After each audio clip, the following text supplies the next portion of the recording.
നാരായണ നാരായണ നാരായണ നാരായണ നാരായണ നാരായണ നാരായണ നാരായണ നാരായണ നാരായണ നാരായണ നാരായണ നാരായണ പീതാംബരം കരവിരാജിതചക്രശംഖകൗമോദഗീ സരസിജം കരുണാസമുദ്രം രാധാസഹായം അതിസുന്ദരമന്ദഹാസം വാതാലയേശമനിശം ഹൃദി ഭാവയാമി.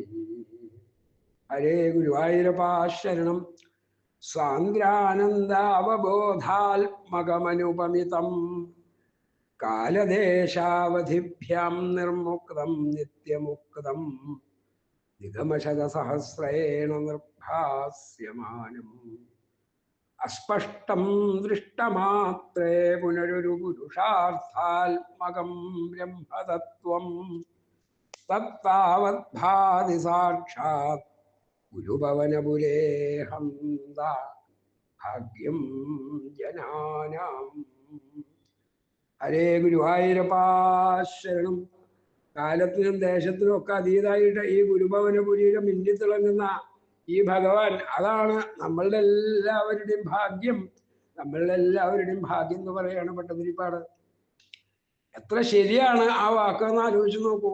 ഇവിടെ എന്നും സ്വർഗാണ്, എന്നും ഉത്സവമാണ്, എന്നും സ്വർഗതുല്യമായിട്ടുള്ള ഈ ഗുരുഭവനപുരി, അതാണ് നമ്മൾ മനസ്സിലാക്കേണ്ടത്.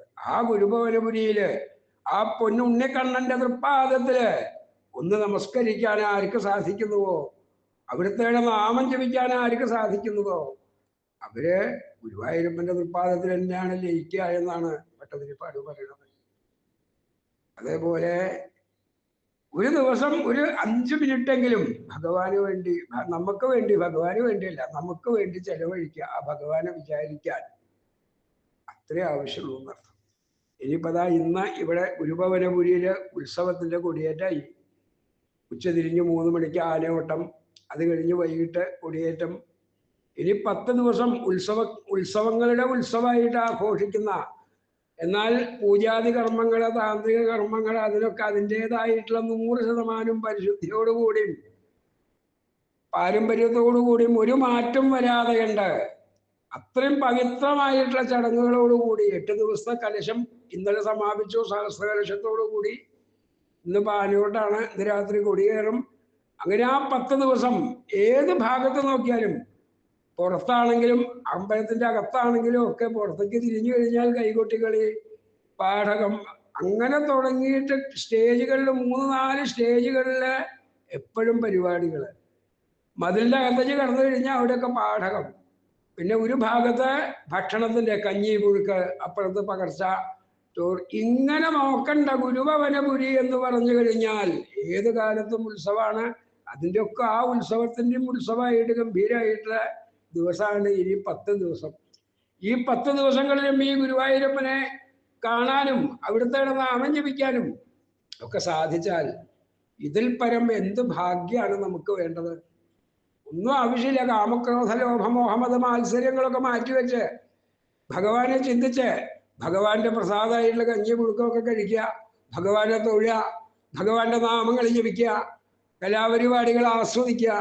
ഇങ്ങനെ സ്വർഗതുല്യമായിട്ട് ഈ 10 ദിവസം നമുക്ക് എല്ലാവർക്കും ആഘോഷിക്കാൻ സാധിക്കട്ടെ. ഉത്സവത്തിനെ കുറിച്ചിട്ട് കൂടുതലായിട്ടൊന്നും ആരോടും പറഞ്ഞു തരേണ്ട ആവശ്യമില്ല. എല്ലാവർക്കും ഉത്സവത്തിനെ കുറിച്ച് എല്ലാം അറിയാം. അതുകൊണ്ട് ഭഗവാന്റെ നാമം ജപിക്കലും ഭഗവാന്റെ പരിപാടികൾ കാണല്, കഞ്ഞി കുടിക്കല്, തൊഴല്, ഇതിലൊക്കെ ഉപരിയായിട്ട് ഭഗവാനെ നമ്മളുടെ മനസ്സിൽ വെച്ച് പൂജിക്കാൻ നമുക്ക് ഓരോരുത്തർക്കും സാധിക്കണം. അതാണ് ഉത്സവത്തിനെ കുറിച്ച് എനിക്ക് കാര്യമായിട്ടൊന്നും പറയാനില്ല, കാരണം എല്ലാവർക്കും അറിയാം. അങ്ങനെയല്ല, പൊന്നു ഗുരുവായൂരപ്പന്റെ അരിയത്ത് അടുത്ത് ആ ഗുരുഭവനപുരിയില് നമുക്ക് നിൽക്കാൻ സാധിക്കുക, അതെന്നെ വലിയൊരു ഭാഗ്യമാണ്. അതിനെല്ലാവർക്കും കഴിയട്ടെ എന്ന് പ്രാർത്ഥിച്ചുകൊണ്ട്, ഈ ലോകത്തിലെ സർവചരാചരങ്ങൾക്കും നല്ലത് വരട്ടെ എന്ന് പ്രാർത്ഥിച്ചുകൊണ്ട്, ലോകാ സമസ്താ സുഖിനോ ഭവന്തു, സർവത്ര ഗോവിന്ദ നാമ സങ്കീർത്തനം. ഗോവിന്ദ ഗോവിന്ദ.